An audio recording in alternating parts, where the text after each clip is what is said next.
For boys, a hollow tree, and a skull grinning back at them with someone else's teeth. The year was 1943. The place? A sleepy English woodland straight out of a grim fairy tale. But this wasn't a storybook, this was real. The boys ran home that day, but the question they left behind haunts us to this century. Who stuffed Bella into that twisted witch elm? Was she a spy? A sacrifice? Or something even the cops were too scared to solve? Because here's the truth. No one knows. But dig deeper, and you'll find whispers of a killer who taunted an entire country, and a victim who's still screaming for answers. Spring 1943. The world was at war, but in the quiet shadows of England's Hagley Wood, four boys were chasing a different kind of thrill. They'd heard rumors, whispers of treasure hidden in the gnarled hollows of ancient trees. So they climbed, higher, higher, until one boy's fingers brushed something cold and wrong.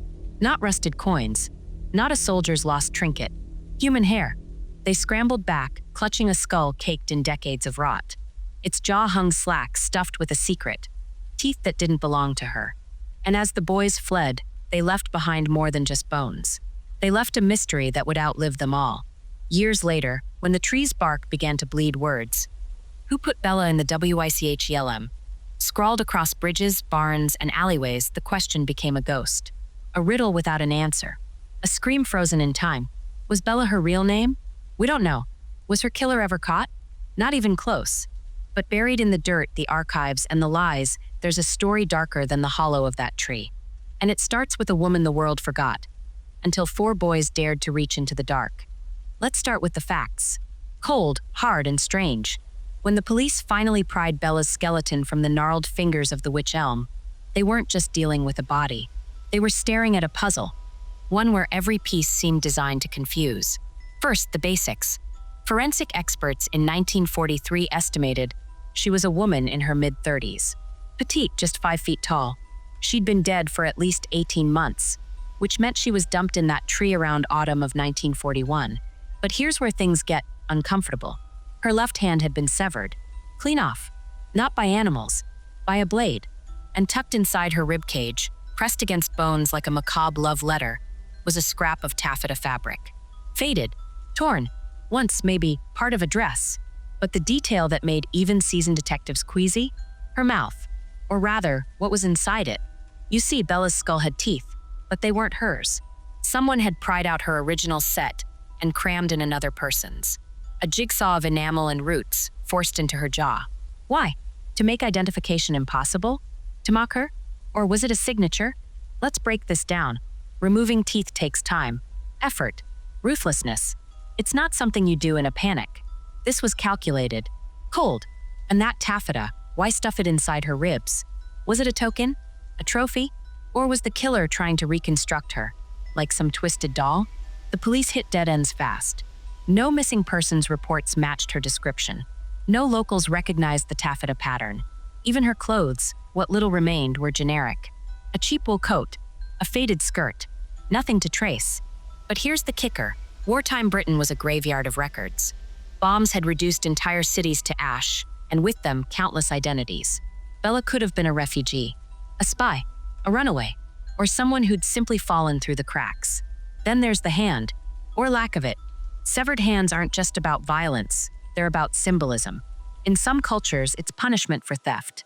In others, a way to stop the dead from seeking revenge. But why take just the left one? Was she left-handed? Did she wear a ring? A tattoo? We'll never know, because the hand, never found. And those teeth, let's linger there. In 1944, a dentist came forward. He claimed the replacement teeth were foreign, possibly Eastern European. Polish, maybe, or Czech. But this was wartime. Europe was a chaos of displaced people. Soldiers, refugees. So did the teeth belong to another victim? Or were they plucked from some random corpse to throw investigators off the scent? The taffeta fabric is another dead end. Lab tests showed it was cheap, mass-produced. The kind sold at markets everywhere from London to Liverpool. But here's a wrinkle. Taffeta doesn't decay easily. If it was stuffed into her ribs post-mortem, why wasn't it rotted like her clothes? Was it added later? Or was she killed wearing it? A party dress? A costume? And the tree itself, which elms aren't easy to climb. Their bark is rough, their hollows tight. Dragging a body up there, even a petite woman, would have taken strength. or desperation. So was the killer someone familiar with the woods? A local? A poacher? Or just someone who knew that a tree's belly could keep secrets better than a shallow grave? The police file closed in 1944. Cause of death unknown. Identity unknown. Motive unknown.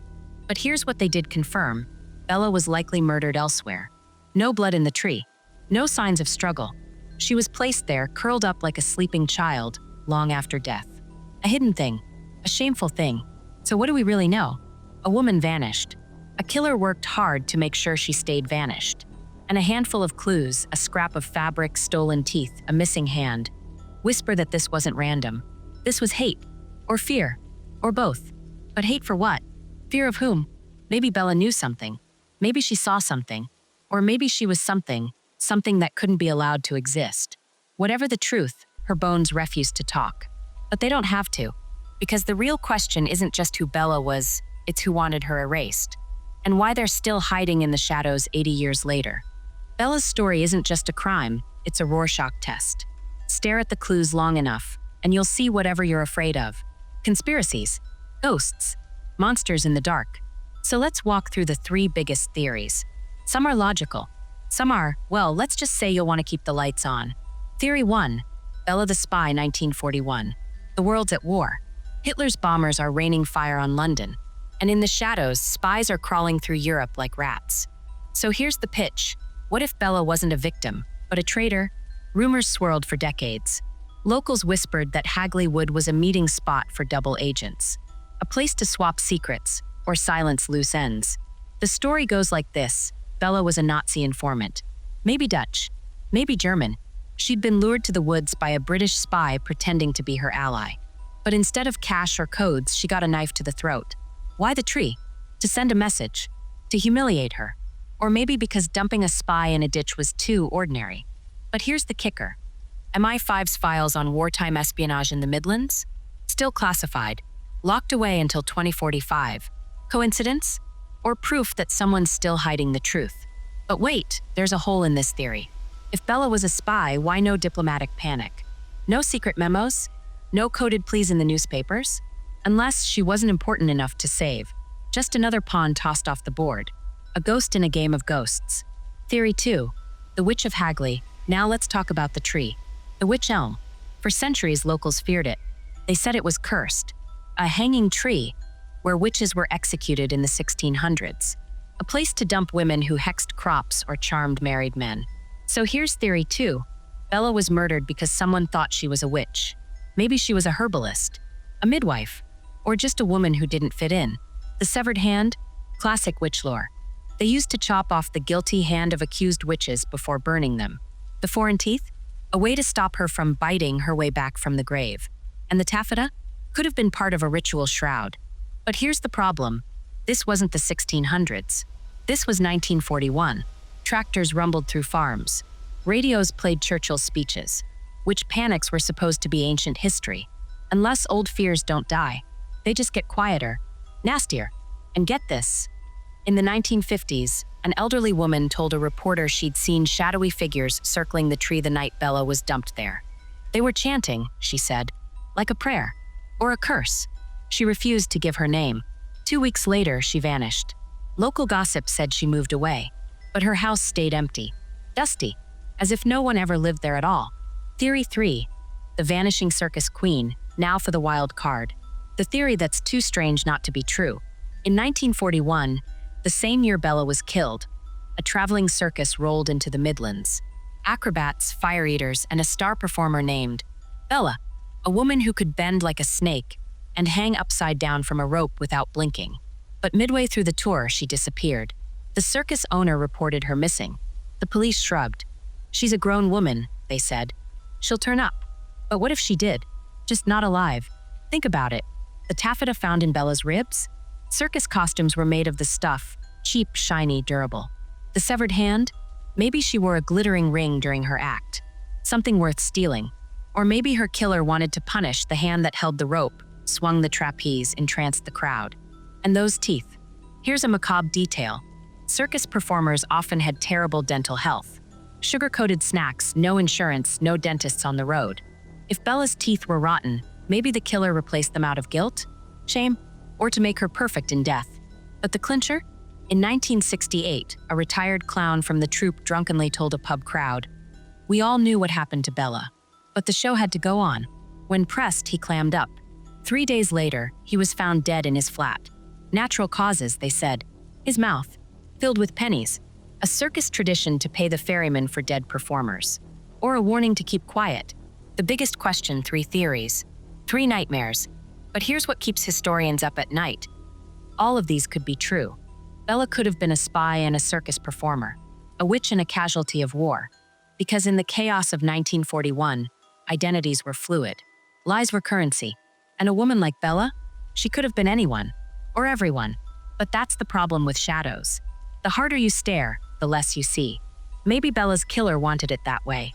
Maybe they're still out there, grinning at the graffiti, the documentaries, the YouTube videos. Or maybe they're buried right beside her, in a grave we'll never find. Bella's bones were cold in the ground by the time the real haunting began. Not by ghosts, by words. Words painted in red, slashed across walls, bridges, and barn roofs. Words that turned a local murder into a national obsession. Words that asked, who put Bella in the witch elm? But the bigger question, who kept asking? And why did they stop, but not before leaving one last, terrifying clue? The Night Rider. It started in the 1950s. A farmer in Birmingham woke up to find his cattle shed defaced. Bright red letters, still dripping. Who put Bella in the witch elm? The next night, it appeared on a railway bridge. Then a pub wall. A schoolyard. Always at night. Always in red. Always the exact same question. Police chalked it up to a prank. Kids, maybe. Or drunks. But then it kept happening. For decades. Across the Midlands, Worcestershire, Staffordshire, Birmingham, the question followed like a curse. And the red paint, it wasn't just paint. Some claimed it smelled metallic, like blood mixed with rust. By the 1970s, over 50 sightings had been reported. But here's the kicker. No one ever saw the culprit. Not once. No footprints. No fingerprints. No paintkins left behind. Just those words, screaming from the darkness. Was it the killer? Someone proud of their work, taunting the world? Or a witness? A person eaten alive by guilt, begging someone, anyone, to solve the crime they couldn't forget? Or something else? Something that didn't want Bella's story to fade. The theory's theory 1, the killer's game. Let's start with the obvious. Murderers love trophies. They revisit their crimes. They brag. So what if Bella's killer was still out there, laughing as the graffiti reignited the mystery? The red paint, a metaphor for blood. The question, a way to say, you'll never catch me. But why wait years to start? If it was the killer, why not write it sooner? Unless they wanted Bella's case to go cold first. To make sure the trail was dead before they danced on her grave. Theory 2, the guilty witness. Now imagine this. Someone saw something. A neighbor. A lover. A passerby who knew too much but stayed quiet. Maybe out of fear. Or loyalty. But guilt is a poison. It eats holes in your soul. So they start painting. A cry for help disguised as vandalism. Solve it because I can't. But here's the problem. If the witness knew Bella's identity, why not just tell someone? Why risk jail for graffiti? Unless the secret was worse than the crime.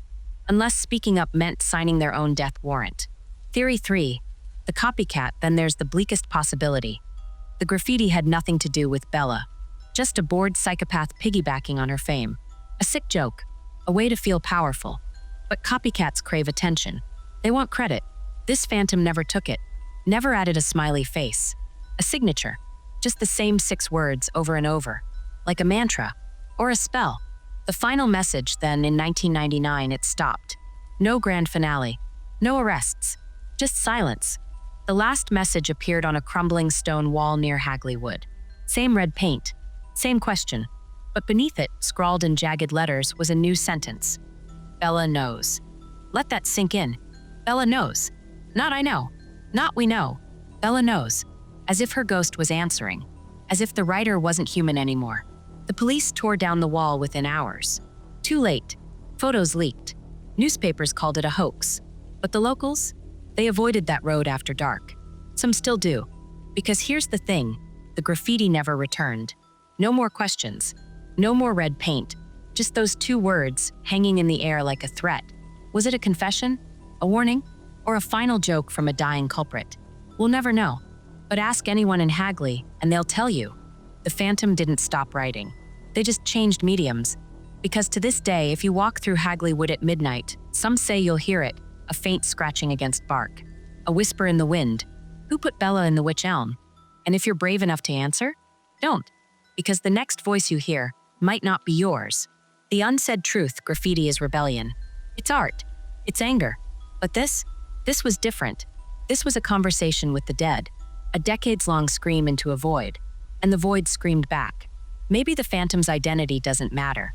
Maybe what matters is that Bella, forgotten in life, became a legend in death. A riddle that united killers, liars, and believers. A name that turned ordinary walls into tombstones. So here's what I think. The graffiti wasn't for us. It was for her. A way to keep Bella alive. To force us to say her name. To wonder. To fear. Because as long as we're asking, who put Bella in the witch elm? She's still here. Watching. Waiting. Knowing. There are thousands of unsolved murders. Bones buried in forests. Names lost to time. But Bella? She's different. She sticks to you. Crawls into your head and stays there. Why? Because Bella isn't just a victim. She's a mirror.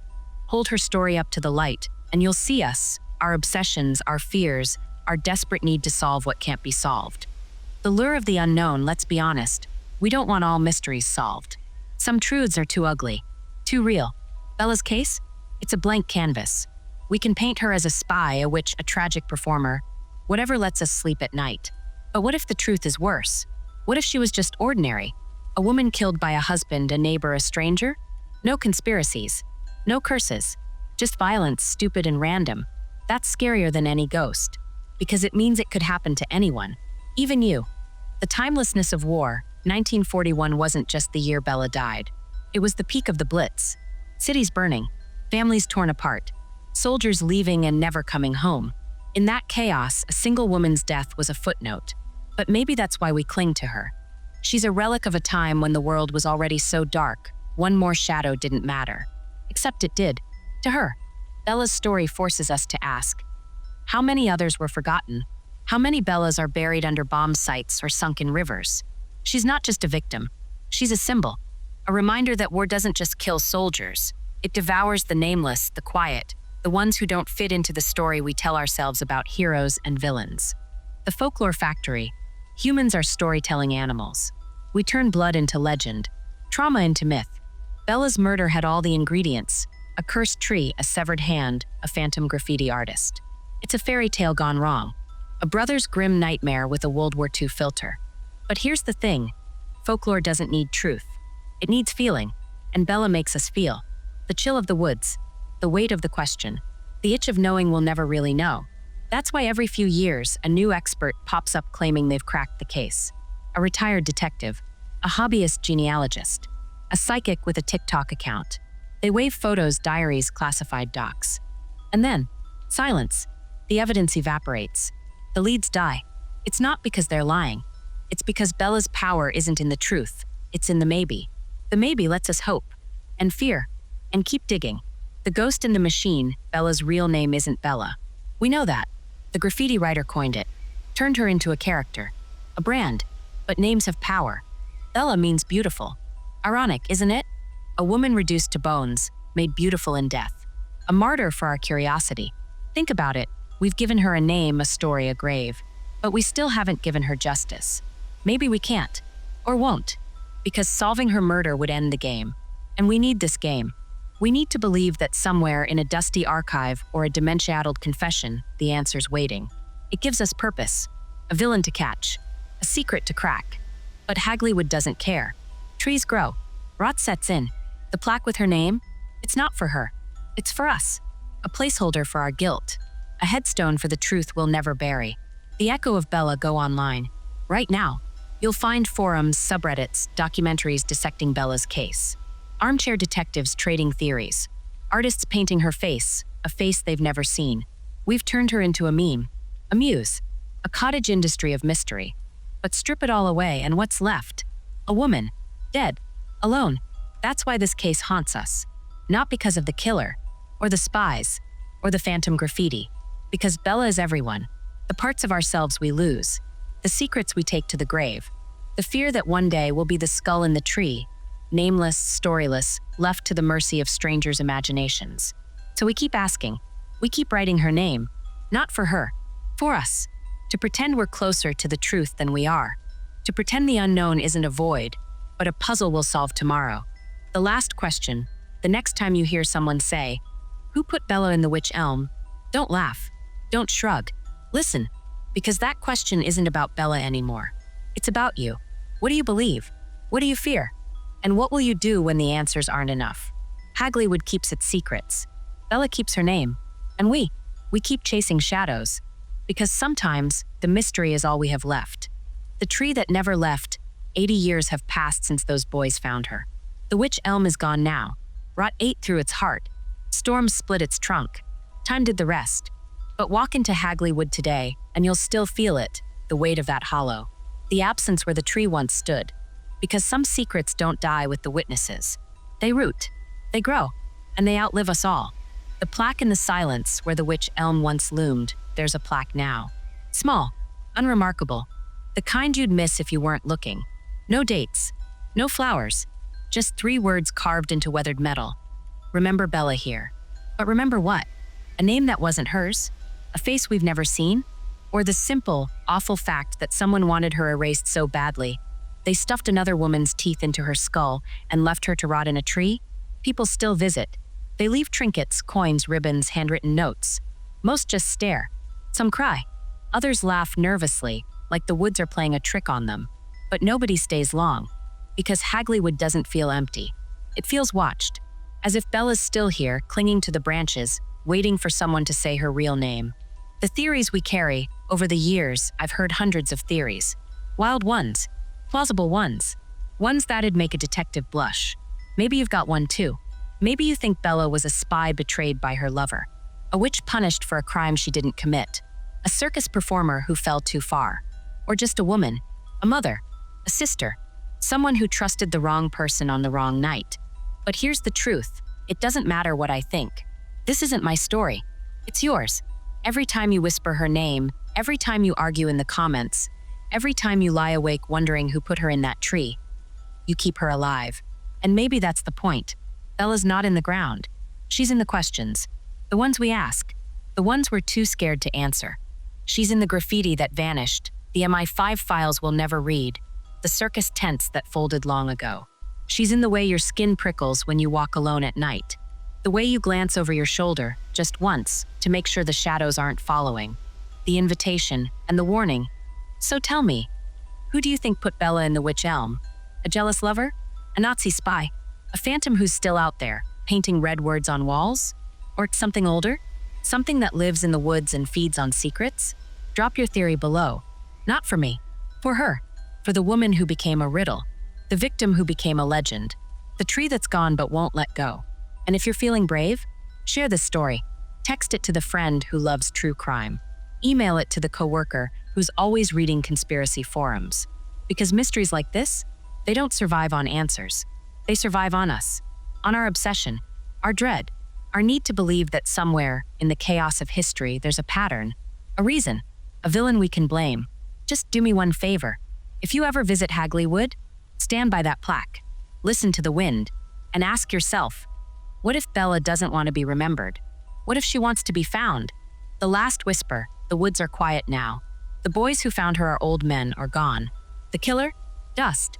Even the graffiti phantom's silence is decades old. But Bella? She's still here. In the dirt. In the air. In the stories we can't stop telling. So go ahead. Close this video. Shut off your phone. Try to forget. But you won't. Because tonight, when you're halfway between sleep and waking, you'll hear it. A creak of branches, a rustle of leaves. And a question, so quiet it might be your own mind. Who put Bella in the witch elm? Sweet dreams.